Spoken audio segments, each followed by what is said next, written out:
নমস্কার, কথা অমৃত ইউটিউব চ্যানেলে আপনাদেরকে স্বাগত।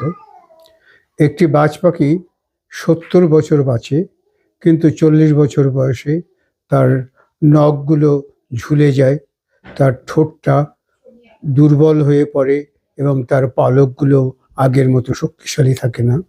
কাজেই ৪০ বছর বয়সে তার মরণাপন্ন অবস্থা। সে শিকার ধরতে পারে না, ধরতে পারলেও ছিঁড়তে পারে না, খেতে পারে না এবং সে উঠতেও পারে না।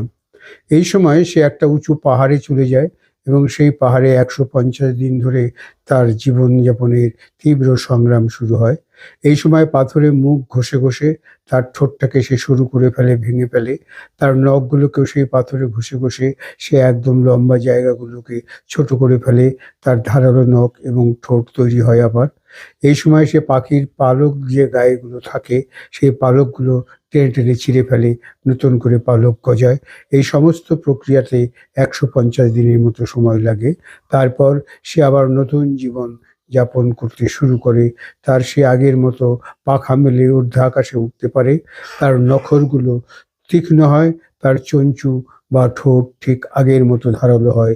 এভাবেই বাজ পাখি তার বাকি জীবনের ৩০টা বছর কাটিয়ে দেয়।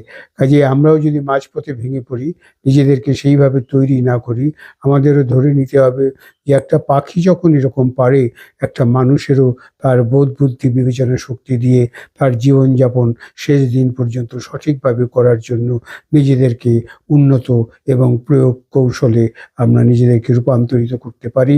এভাবেই নিজেদের মানসিকতা দৃঢ় করুন। ভালো থাকুন, ভালো রাখুন। এই চ্যানেলে নতুন হলে সাবস্ক্রাইব করবেন। আপনাদের সাবস্ক্রাইব আমাদের এগিয়ে চলার পথেও। ধন্যবাদ। নমস্কার।